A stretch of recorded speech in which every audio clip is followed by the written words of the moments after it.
Il est 22 heures et nous sommes le lundi 14 avril 2025. Mesdames et messieurs, bonsoir et bienvenue dans cette édition de votre journal de la soirée. Voici les titres de l'actualité de ce 22 heures.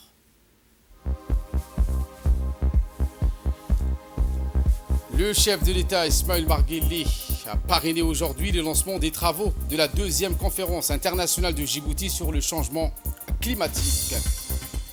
Également dans l'actualité de ce 22 heures au Gaza, l'armée sioniste intensifie leur frappe à un hôpital touché dans la bande du Gaza. Voilà pour le titre. Merci si vous nous rejoignez sur Télé Djibouti.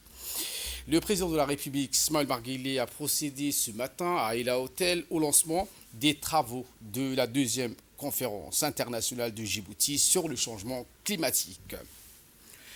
Comme lors de sa première édition, cette seconde conférence internationale de Djibouti sur le climat n'a pas dérogé au principe d'offrir une tribune intégrée d'interaction à un ordre pluriel des décideurs de premier plan, dont des dirigeants politiques, des chercheurs et scientifiques de renommée mondiale, des leaders sociaux. La nouvelle édition n'a pas manqué non plus d'allier un volet central de ses objectifs à la réalisation d'une plus grande sensibilité et prise de conscience sur la nature transversale de cette problématique posée par le climat.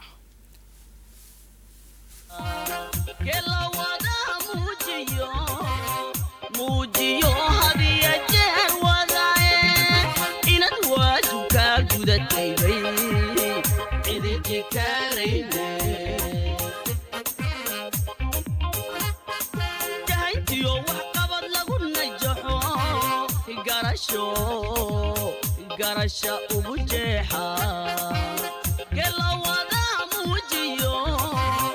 muujiyo hadiya jeer wadae inaad waajibka gudatay bay cidiji karayne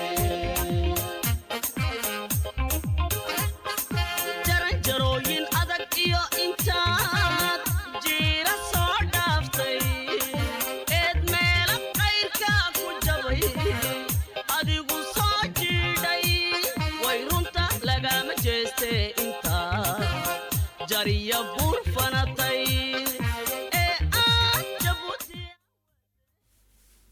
Mais sans doute, cette conférence sur le climat, conférence internationale de Djibouti sur le changement climatique, a dédié le volet central de ses objectifs à la réalisation d'une plaidoirie en faveur de l'émergence d'une plus grande solidarité agissant des nations du monde sur le fondement du climat. Le président Guelleh, en exercice président de l'IGAD, a relayé enfin sa foi en l'impératif de coopération assignée aux régions distinctes du monde en matière de régulation liée aux conséquences du réchauffement climatique. Outre de nombreux officiels de haut rang, cette deuxième édition de la conférence internationale de Djibouti sur le changement climatique a vu la participation de l'ensemble des membres du gouvernement djiboutien, dont le ministre en charge du département organisateur de l'événement, Dr Nabil Mohamed Ahmed, ministre de l'enseignement supérieur, entouré de ses proches collaborateurs.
Daliilka abal marid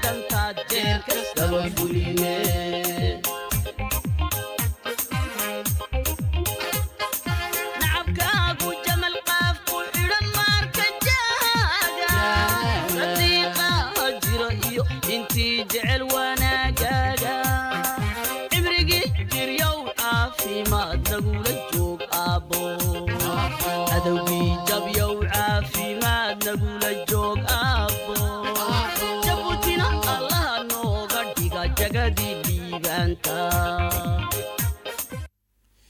Et bien, à ce propos, les intervenants à la tribune de cet événement se sont tour à tour donc évertués en matière de lumière, en combien ce phénomène de changement climatique dispose à travers le cycle alterné des graves sécheresses, des inondations destructrices à d'importantes déficiences économiques, sources de conflits, d'exode de populations, de pathologies graves. Écoutons. Depuis longtemps que notre planète se réchauffe. Je viens de Bamako. Hier, la température affichait 47 degrés. Ça, c'est la température affichée, mais le ressenti fait plus de 50 degrés à Bamako. Mais aujourd'hui, les preuves sont accablantes. Les changements climatiques sont généralisés, rapides et s'intensifient à un rythme sans précédent depuis des millénaires. Le dérèglement climatique n'est plus une menace lointaine. Il est l'un des plus grands défis de notre planète. Et pour nous, en Afrique, c'est une réalité quotidienne. Sécheresse prolongée, inondations dévastatrices, vagues de chaleur extrême, dégradation accélérée des terres agricoles, tous ces phénomènes climatiques frappent déjà nos sociétés, accentuent la précarité des plus vulnérables et fragilisent la paix sociale.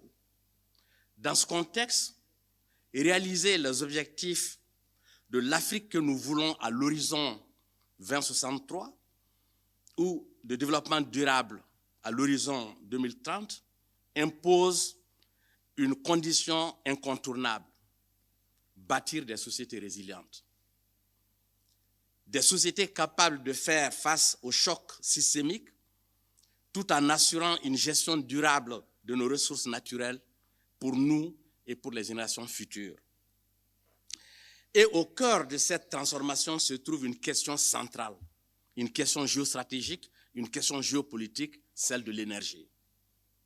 L'énergie est le socle de toute transformation structurelle. Elle est la condition sine qua non d'une transformation écologique réussie. Elle est un pilier de notre souveraineté économique. Car sans énergie fiable et abordable, pas de croissance économique, pas de développement, pas d'industrialisation, pas de services de base comme les hôpitaux et les écoles, et surtout pas d'innovation. Mais ce développement énergétique doit impérieusement répondre aux impératifs climatiques. Notre vulnérabilité face au changement climatique l'exige.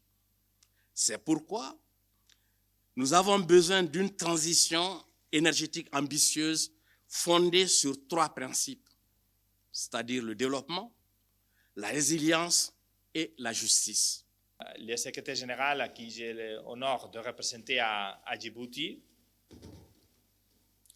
il parle dans chaque discours, il parle toujours du changement climatique et de l'impact négatif du changement climatique. L'année 2024, c'était l'année plus chaude dans l'histoire. Depuis qu'on enregistre les températures, c'était le plus chaud dans la planète Terre. Les derniers 10 ans, il était les 10 ans plus chauds aussi dans l'histoire, dans les planètes. Et le 2024, pour la première fois, on est arrivé à les 1,5 degrés qu'on veut éviter. En 2004, la température moyenne de la Terre, c'était déjà 1,5. Mais jusque-là, les mauvaises nouvelles. Il y a aussi de bonnes nouvelles. Les investissements dans le monde en énergie renouvelable sont en train de monter. Tous les pays sont en train d'augmenter leur investissement dans des sources nettes d'énergie. On commence à sortir de notre dépendance de brûler de pétrole pour fonctionner comme économie mondiale. Et pour moi, les meilleures nouvelles du changement climatique, c'est que tous nous, on peut faire quelque chose. Et on a des autres crises dans le monde qu'il y a très peu que nous pouvons faire. Quand on pense dans la souffrance aujourd'hui, par exemple, à Gaza, en Palestine, on pense à la souffrance au Soudan, on pense à la souffrance en Ukraine, il y a très peu qu'individuellement, chacun de nous, on peut faire. Le changement climatique, c'est différent. Chacun de nous, on peut faire quelque chose chaque jour. Le continent africain donc, est le continent le plus touché par les phénomènes climatiques. En ce sens, le président de la Commission de l'Union africaine, M. Mahmoud Ali Youssouf, est intervenu lors de cette conférence. Écoutons. Monsieur le Président de la République, Monsieur le ministre de l'Enseignement supérieur et de la Recherche, Monsieur le ministre de l'Environnement et du Développement durable, Mesdames et Messieurs, bonjour. Je remercie le Dr Nabil de m'avoir donné l'opportunité de m'exprimer sur le thème de ce deuxième sommet sur le climat, abrité par mon pays, la République de Djibouti, à travers cette courte vidéo préenregistrée. L'Afrique reste le continent le plus affecté par les changements climatiques. Le continent ne contribue qu'à hauteur de 4% aux émissions de gaz à effet de serre, tandis que les pays industrialisés polluent la planète depuis près de 150 ans. Certes, les obligations de protection de notre environnement et donc de notre planète sont d'une part collectives, mais elles sont en même temps différenciées. Pour les raisons évoquées tantôt, il est essentiel de comprendre la gravité des conséquences des changements climatiques sur les économies des pays vulnérables. L'insécurité alimentaire, l'exode et la migration, ainsi qu'une certaine forme d'instabilité politique, ont des liens directs avec les changements climatiques. Le sommet qui nous réunit ce matin est l'occasion d'échanger sur les capacités de nos pays à développer une certaine forme de résilience à travers le développement de la recherche, de nouvelles technologies et l'exploration des méthodes innovantes dans la gestion des ressources hydriques, la protection des sols et des terres agricoles, contre l'appauvrissement et l'érosion, ainsi que la préservation des écosystèmes, aussi bien terrestres qu'aux marins.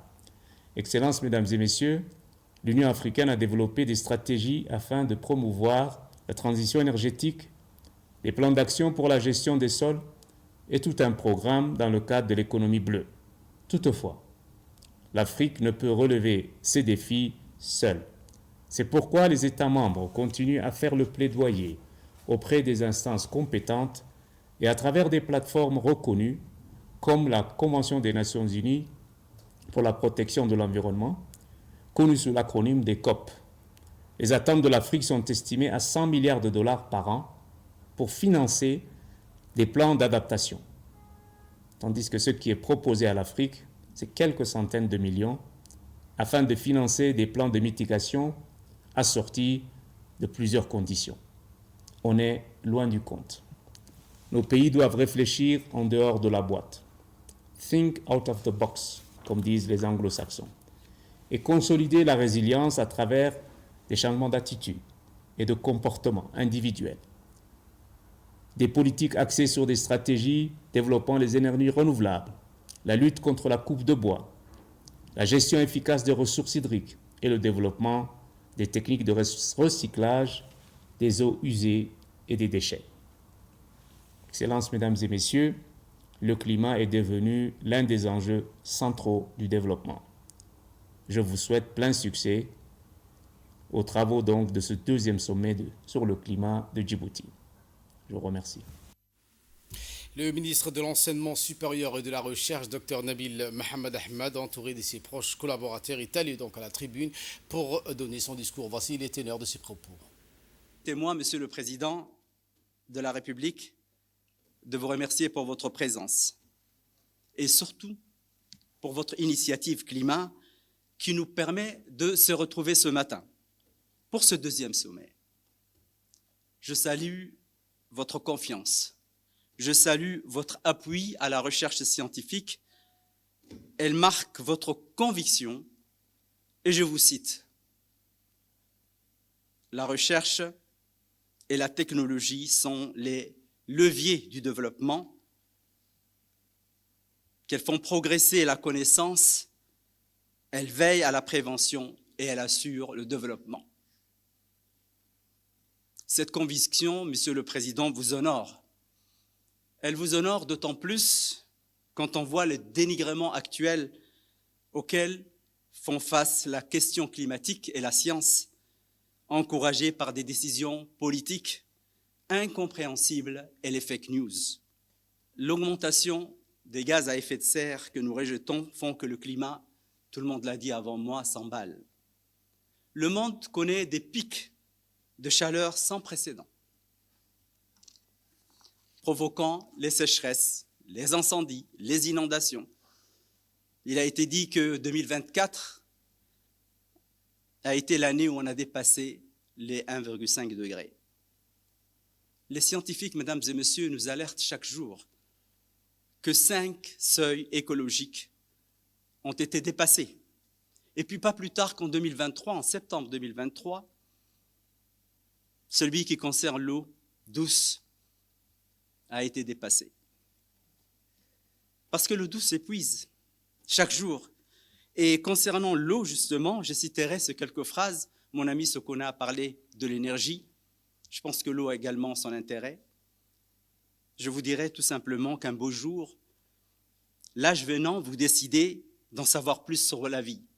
Vous lisez le Coran et le Coran vous dit « Nous avons créé à partir de l'eau toute chose vivante ». Vous vous aventurez dans les mythologies indiennes. Vous constatez, ébahis, que tous les commencements se ressemblent. Il était une fois l'eau. Vous questionnez les scientifiques. Ils vous affirment que vous êtes fait d'eau. D'autant que les angoisses vous viennent aussitôt que vous vous interrogez sur l'avenir. Aura-t-elle assez d'eau, la planète malade que je vais laisser à mes enfants? Assez d'eau pour qu'ils boivent, assez d'eau pour qu'ils se lavent, assez d'eau pour faire pousser les plantes censées les nourrir, assez d'eau pour éviter qu'à toutes les raisons de faire la guerre s'ajoute celle du manque d'eau.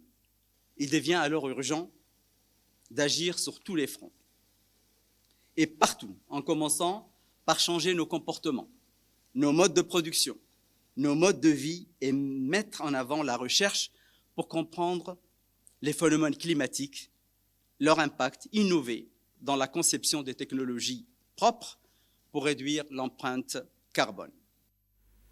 C'est ainsi donc dans le cadre des discours prononcés à l'occasion de sa participation, le président de la République à Guélé a mis particulièrement l'accent sur la nécessité pour la communauté internationale de souscrire au principe d'une coopération et entraide africaine. Écoutons la première partie de l'intervention du président de la République.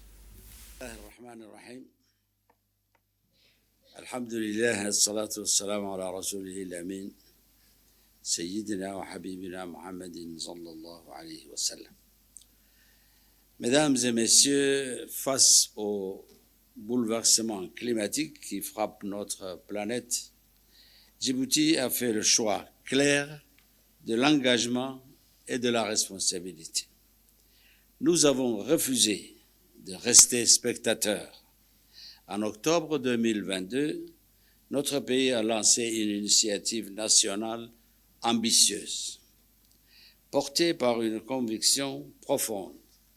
La science, la coopération internationale et la mobilisation régionale sont les piliers incontournables d'une réponse efficace au dérèglement climatique.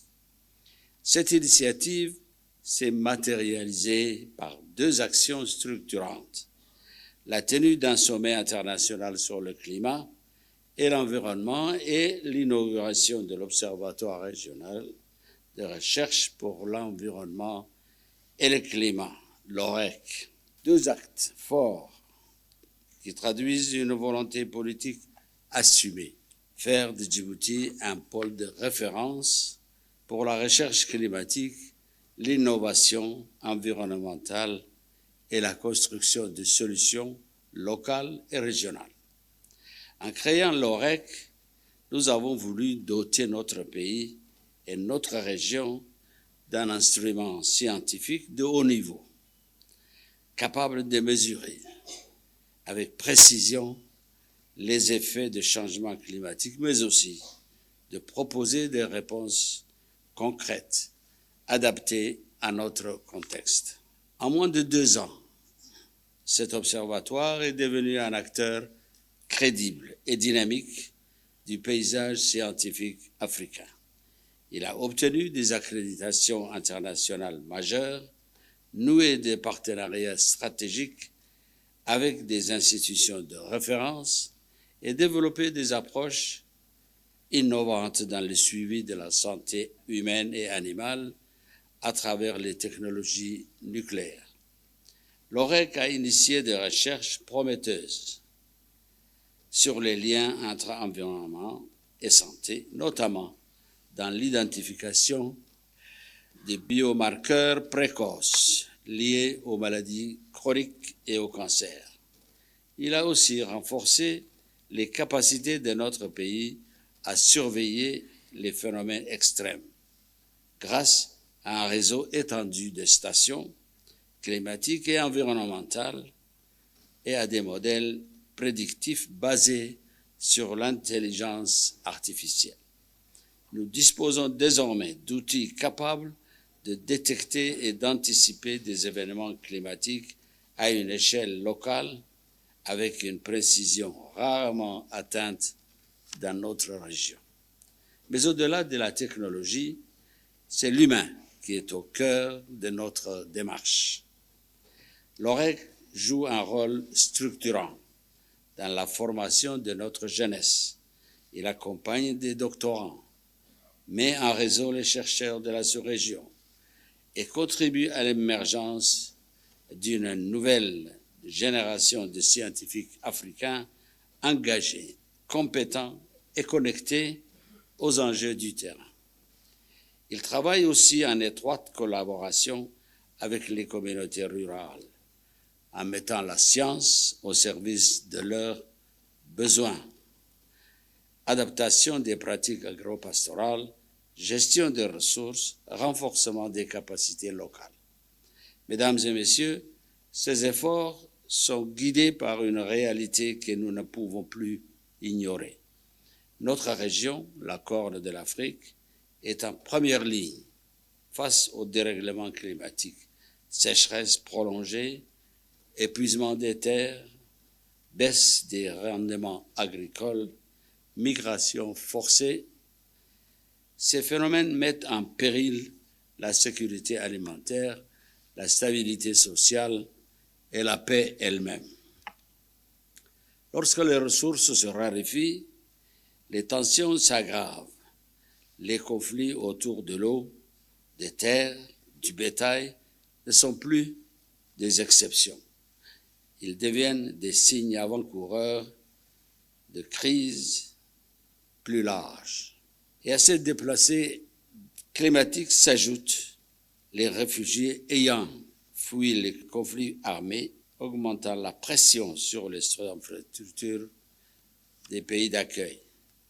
Comme l'a justement affirmé Ban Ki-moon, le changement climatique ne connaît ni frontières ni idéologie et c'est un défi commun. Ce défi, nous devons le relever ensemble, avec lucidité, mais aussi avec ambition. Je vous propose à présent de suivre la deuxième partie du discours du président de la République lors de cette conférence, la deuxième édition. À Djibouti, nous avons décidé de faire de la résilience climatique une priorité nationale. Cela passe par une transformation profonde de notre modèle énergétique. Nous avons investi dans les énergies renouvelables, le solaire, l'éolienne, la géothermie, marée motrice, tout en explorant le potentiel de l'hydrogène. Notre vision est claire, accéder à une énergie propre, abordable, souveraine et participer activement à la réduction des émissions mondiales. Je suis convaincu que l'Afrique, si elle sait valoriser ses ressources naturelles et humaines, peut devenir un acteur mondial central de la transition énergétique. Mais cette transition ne se fera pas seule. Elle nécessitera un partenariat international juste, fondé sur la confiance, le partage des savoirs, l'accès au financement et une véritable reconnaissance de la contribution africaine à l'effort global. Nous devons également soutenir l'innovation locale, encourager une agriculture adaptée au nouveau climat, préserver nos ressources en eau et renforcer l'éducation scientifique de notre jeunesse. Sur le plan régional, Djibouti travaille activement avec l'IGAD pour intégrer pleinement la résilience climatique dans les stratégies de prévention des conflits et de gestion des ressources partagées. Nous soutenons les mécanismes de dialogue entre États et communautés pour éviter que les tensions liées à l'eau ne deviennent des sources de division, mais au contraire des opportunités de coopération renforcée. Mesdames et messieurs, nous le savons, aucun pays ne peut faire face seul à l'ampleur de la crise climatique. C'est pourquoi nous lançons un appel clair à la communauté internationale. Un appel pour un soutien accru, pour des financements adaptés, pour des solutions qui soient à la fois justes, durables et ancrées dans les réalités des pays du Sud. Ce sommet que nous avons le plaisir d'ouvrir aujourd'hui n'est pas une simple conférence technique. C'est un espace de dialogue, d'écoute et d'engagement. C'est un moment de mobilisation collective pour traduire nos engagements en action, pour transformer les discours en politique publique et pour construire ensemble une nouvelle architecture de solidarité climatique. Car il n'y aura ni paix durable sans résilience, ni avenir viable sans stabilité environnementale, ni prospérité partagée sans justice climatique. Mesdames et messieurs, c'est avec cette ambition collective que je déclare ouverte la deuxième édition du sommet Changement climatique, recherche, résilience.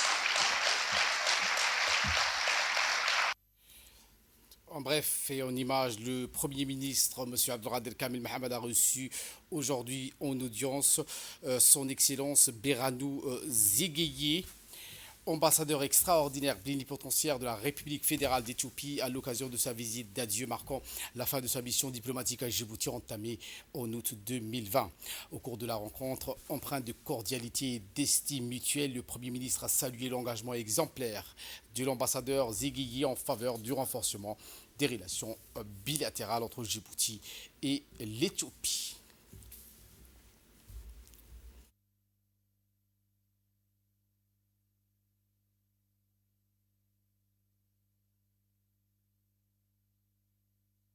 Le président de l'Assemblée nationale, M. Dileta Mohamed Dileta, a reçu hier son Excellence, M. Abdi Hachi Abdillahi, président du Sénat de la République fédérale de la Somalie. Il était à la tête d'une délégation au sein de cette institution parlementaire avec les honneurs protocolaires dus à son rang. Il a été accueilli par le Premier ministre, par le président de l'Assemblée nationale. La rencontre s'est tenue en présence des membres du bureau.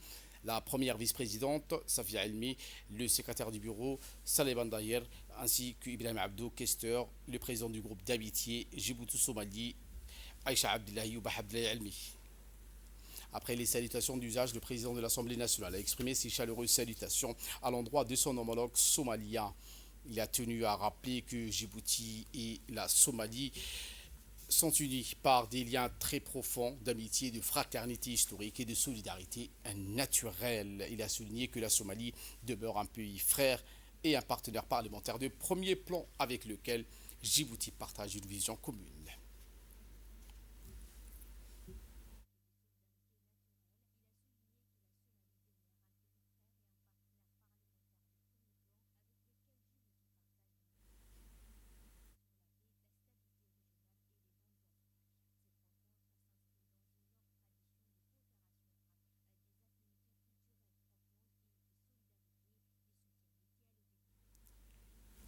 Après cette première séance de travail entre les deux présidents, il a eu donc honneur à un déjeuner offert par le président de l'Assemblée nationale à son hôte somalien.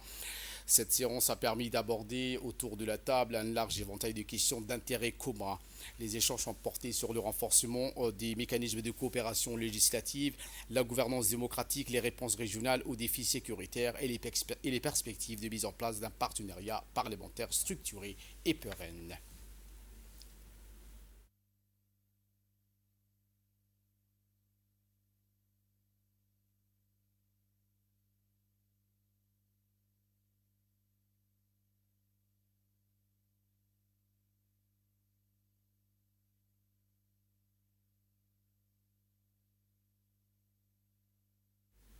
L'actualité de ce 22h, c'est aussi l'ouverture de l'American Corner à Balbala, effectuée par la ministre de la Jeunesse et de la Culture. À ses côtés, l'ambassadrice des États-Unis. C'était à l'agence de promotion de la culture en collaboration avec USA Embassy. À son arrivée, une visite guidée a été faite à la ministre et à l'ambassadrice des États-Unis par le directeur général de la NPC, l'Agence nationale de la promotion de la culture. Ensuite, ils ont pu voir les bibliothèques nationales, l'archive. Ils ont fait l'ouverture également officielle de la salle d'apprentissage de l'anglais de l'American Corner de Balbala. Les États-Unis investissent $30 000 en financement initial ainsi qu'un soutien en personnel avec des programmes de qualité pour assurer le succès de cet espace américain.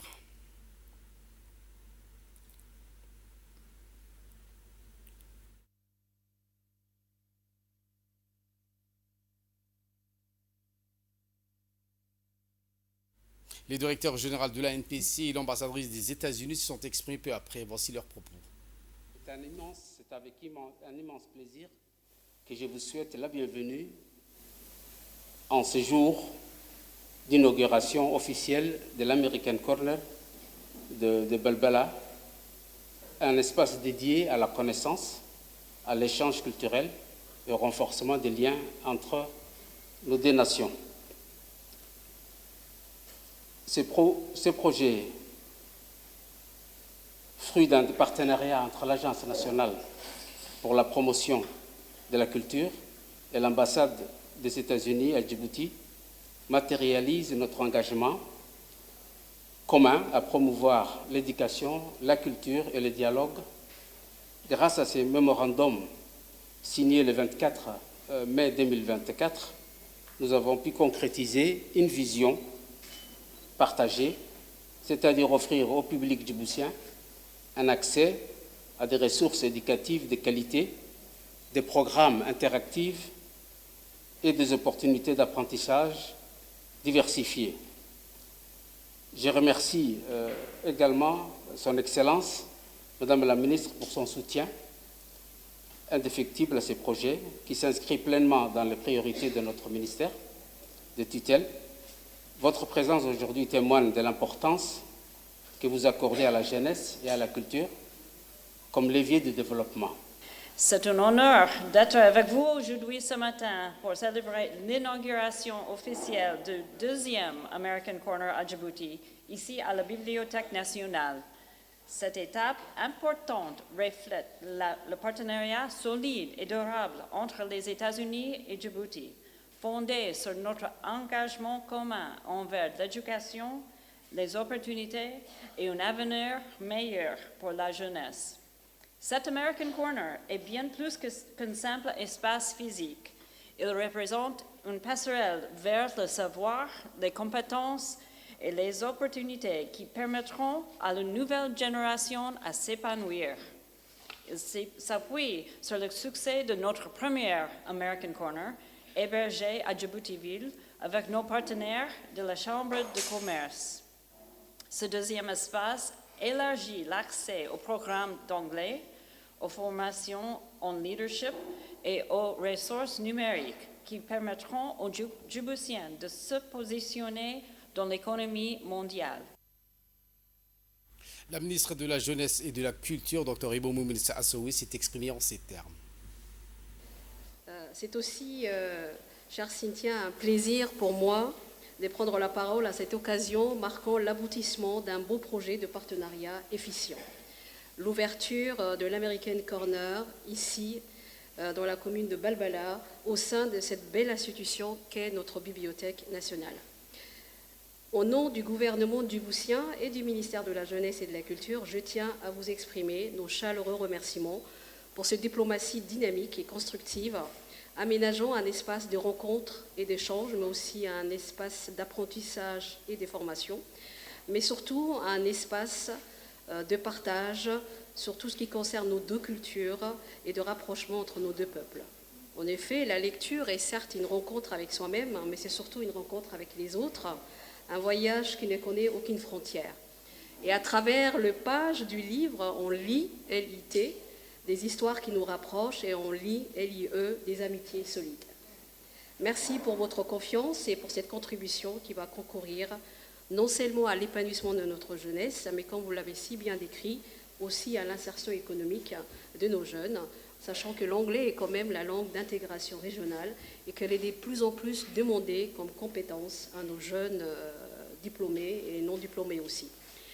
Je tiens aussi à féliciter l'Agence nationale pour la promotion de la culture et son directeur général, ainsi que ses équipes et vos équipes, pour la mise en œuvre et la concrétisation de ces projets, illustrant parfaitement la richesse de la diplomatie culturelle et éducative entre nos deux pays. Madame l'ambassadrice, l'American Corner incarne des valeurs universelles auxquelles je suis attachée, donc de partage des savoirs, d'accès à la lecture pour tous, d'ouverture sur le monde et des promotions du dialogue interculturel.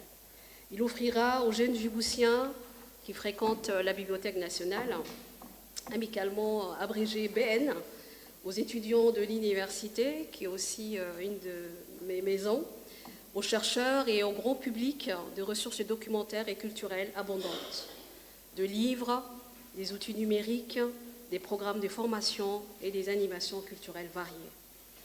Aussi, je rejoins donc votre voix et je lance un appel à tous les Djiboutiens. Venez nombreux explorer et profiter de cet espace, participez à ces activités et saisissez les opportunités qu'il vous offre.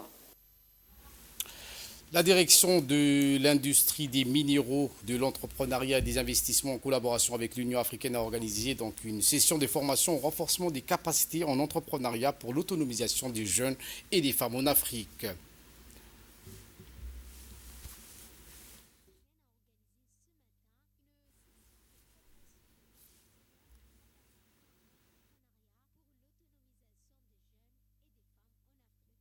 Formation, autonomiser les femmes et les jeunes grâce à l'autonomisation des modernes et compétences entrepreneuriales créatives.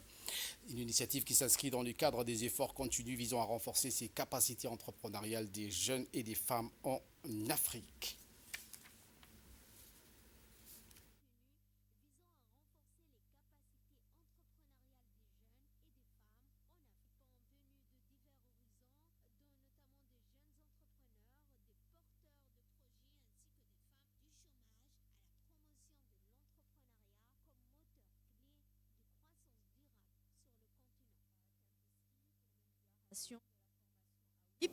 Qui permet aux femmes entrepreneurs et aux jeunes pour booster leur entreprise et aussi de donner des astuces pour développer leur commerce au niveau que ce soit au niveau marketing, que ce soit au niveau comptabilité, que ce soit au niveau des réseaux sociaux. Donc c'est une formation qui est vraiment nécessaire pour tout entrepreneur, qu'il soit jeune ou qu'il soit femme.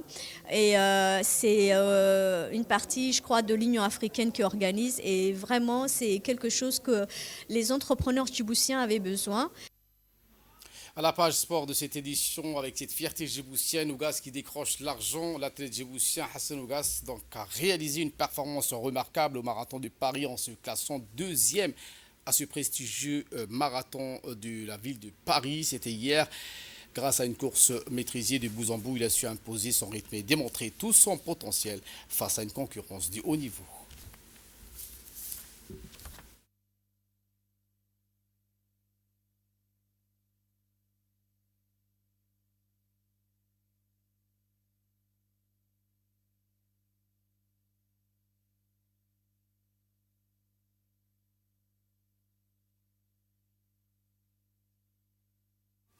Et en nouvelle du monde, Israël intensifie ses frappes. Un hôpital a été touché dans le nord de Gaza. Ce patient qui est décédé lors de l'évacuation de cet hôpital visé à Al-Ahli par l'armée sioniste à Gaza. Ces frappes de l'armée sioniste sont survenues avant l'aube. Le personnel médical indique qu'il n'a pas pu recevoir les soins d'urgence. Voilà pour l'essentiel de ce 22h. Merci à vous de nous avoir suivis et très bonne suite des programmes sur Télé Djibouti.